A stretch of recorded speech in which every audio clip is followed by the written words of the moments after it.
বায়েজিতে মহান স্বাধীনতার ঘোষক শহীদ রাষ্ট্রপতি জিয়াউর রহমানের ৪৫তম শাহাদাত বার্ষিকী উপলক্ষে ভূমি ও পার্বত্য চট্টগ্রাম বিষয়ক মন্ত্রণালয়ের প্রতিমন্ত্রী ব্যারিস্টার মীর মোহাম্মদ হেলাল উদ্দিনের পক্ষে আলোচনা সভা ও দোয়া মাহফিল অনুষ্ঠিত হয়েছে। রোববার বিকেলে চট্টগ্রাম নগরের শেরশাহ কলোনি মোড়ে বায়েজিদ থানা বিএনপি ও অঙ্গ সংগঠনের উদ্যোগে এই আলোচনা সভা ও দোয়া মাহফিল অনুষ্ঠিত হয়। যাকে কেন্দ্র করে যা উদ্দেশ্য করে আল্লাহ মিরাজ করা হয়েছে, আল্লাহ বাংলার রাখার রাজা প্রেসিডেন্ট শহীদ জিয়াউর রহমানের রুহের কামনা আল্লাহ তার কবরের মধ্যে পৌঁছে দাও।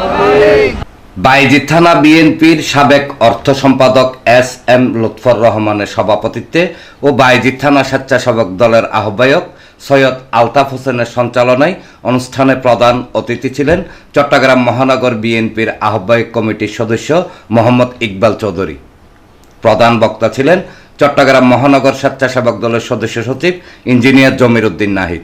আপনারা অন্তরস্থল থেকে আমাদের নেতা প্রয়াত নেতা জনাব শহীদ রাষ্ট্রপতি জিয়াউর রহমানের জন্য আপনারা দোয়া করবেন, তারেক সাহেবের জন্য আপনারা দোয়া করবেন যাতে আগামী ৫ বছর উনি সুন্দর এবং সাবলীলভাবে দেশকে উন্নতির দিকে নিয়ে যেতে পারে, সেই জন্য আপনারা লক্ষ্য রাখবেন। ইনশাআল্লাহ আমাদের নেতা তারেক রহমানের নেতৃত্বে এই ৫ই আগস্টের পরে এই দেশের মানুষ দেশনেত্রী বেগম খালেদা জিয়া এবং শহীদ রাষ্ট্রপতি জিয়াউর রহমানের যে দেশ শাসন, সেই দেশ শাসনের উপরে পার করে দেশ নায়ক তারেক রহমানের উপরে যে আস্থা রেখেছে সেই আস্থা আমাদেরকে ধরে রাখতে হবে।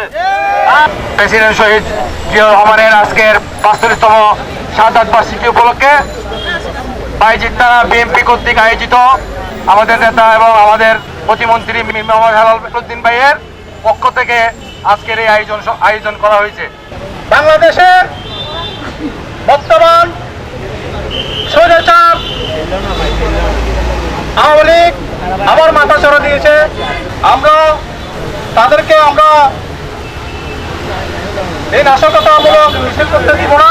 বিশেষ অতিথি ছিলেন ২ নং জালালাবাদ ওয়ার্ডে কাউন্সিলর পদপ্রার্থী মোহাম্মদ ইয়াকুব চৌধুরী, বায়েজিদ থানা বিএনপির সাবেক সহসভাপতি আসগর হোসেন, বায়েজিদ থানা মহিলা দলের সাধারণ সম্পাদক ও চট্টগ্রাম সিটি কর্পোরেশন সংরক্ষিত ১, ২ ও ৩ নং ওয়ার্ডে কাউন্সিলর পদে মনোনয়ন প্রত্যাশী নাসিমা আলম, বায়েজিদ থানা বিএনপির সাবেক স্বেচ্ছাসেবক বিষয়ক সম্পাদক হোসেন খান, থানা বিএনপি নেতা অ্যাডভোকেট শফিকুল ইসলাম স্বপন, ইমাম হোসেন, শেখ রাসেল, আজিজুল রয়েল, আব্দুল মনা, নাসিরাবাদ আঞ্চলিক শ্রমিক দলের সহসভাপতি মোহাম্মদ আসলাম, চট্টগ্রাম মহানগর স্বেচ্ছাসেবক দলের সদস্য মোহাম্মদ হাসান, মোহাম্মদ ইব্রাহিম, খোরশেদ আলম টিটু, বায়েজিদ থানা স্বেচ্ছাসেবক দলের সিনিয়র যুগ্ম আহ্বায়ক পারভেজ আহমেদ, মোহাম্মদ সবুজ, যুগ্ম আহ্বায়ক সোহাগ গাজী, ইমাম হোসেন শিমুল, মোহাম্মদ নাসিম, জহিরুল ইসলাম, মোহাম্মদ শফি, বজলু শেখ, আল আমিন, চট্টগ্রাম মহানগর মৎস্যজীবী দলের যুগ্ম আহ্বায়ক মোহাম্মদ ফরহাদ, ২ নং জালালাবাদ ওয়ার্ড স্বেচ্ছাসেবক দলের আহ্বায়ক জুবাইর শেদ আলম মোদাসের, সদস্য সচিব ওবায়দুল হাসান সোহেল, ৪৪ নং ওয়ার্ড স্বেচ্ছাসেবক দলের আহ্বায়ক মোহাম্মদ রনি, যুগ্ম আহ্বায়ক গিয়াসউদ্দিন ওয়াসিম, রাসেল ফরাজি, মোহাম্মদ বাবু, মোহাম্মদ হৃদয়, মোহাম্মদ শান্ত, ৪২ নং ওয়ার্ড স্বেচ্ছাসেবক দলের আহ্বায়ক মাহবুব আলম, ৪৩ নং ওয়ার্ড স্বেচ্ছাসেবক দলের আহ্বায়ক খাজা মোহাম্মদ স্বপন, সিনিয়র যুগ্ম আহ্বায়ক দেলোয়ার হোসেন সোহেল, মোহাম্মদ সুলেমান রুবেল সহ আরো অনেকে। দেশ গঠন করার জন্য শহীদ রাষ্ট্রপতি জিয়াউর রহমানের আদর্শকে ধারণ করে দেশ নায়ক তারেক রহমানের নেতৃত্বে বাংলাদেশকে গড়ে তোলার জন্য সবাই এগিয়ে আসবেন।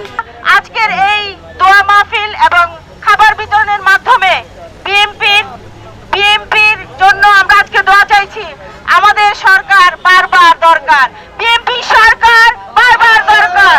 আমাদের নেতা জিয়া রহমান বহুদলীয় গণতন্ত্রের প্রবক্তা, তিনি স্বৈরাচার থেকে বাংলাদেশে গণতন্ত্র প্রতিষ্ঠিত করেছে। উনি স্বাধীনতার ঘোষণা করেছেন এবং তৎকালীন মুক্তিযুদ্ধের সময় ১ থেকে ১১টি বাংলাদেশি সেক্টর হয়েছিল। উনি ৯ এবং ১১ নম্বর সেক্টরের কমান্ডার ছিল। উনি নিজে একজন গেরিলা মুক্তিযোদ্ধা ছিলেন। দেশ নায়ক তারেক রহমান একটি কথা বলে দিয়েছেন, চাঁদাবাজ মুক্ত সমাজ চাই, চাঁদাবাজ মুক্ত এলাকা চাই। প্রত্যেকটা এলাকা আমরা চাঁদাবাজের বিরুদ্ধে গণসোচ্চার হয়ে প্রতিবাদ হবে ইনশাল্লাহ। সবাইকে আসলে এখানে প্রোগ্রামটা অ্যাটেন্ড করার জন্য সবাইকে ধন্যবাদ। আমি আমার প্রিয় সংগঠন বাংলাদেশ জাতীয়তাবাদী স্বেচ্ছাসেবক দল ৪৩ নং ওয়ার্ড স্বেচ্ছাসেবক দলের পক্ষ থেকে আজকে সবাইকে অসংখ্য অসংখ্য ধন্যবাদ জানাই। আপনারা সকলেই প্রাণ খুলে অন্তঃস্থল থেকে দোয়া করবেন আমাদের বাংলাদেশ জাতীয়তাবাদী দলের প্রতিষ্ঠাতা শহীদ প্রেসিডেন্ট জিয়াউর রহমানের জন্য। আপনাদেরকে ধন্যবাদ জানাচ্ছি এত সুন্দর একটি আয়োজন অনুষ্ঠান করার জন্য। পরে পথচারী ও দুস্থদের মাঝে রান্না করা খাবার বিতরণ করা হয়।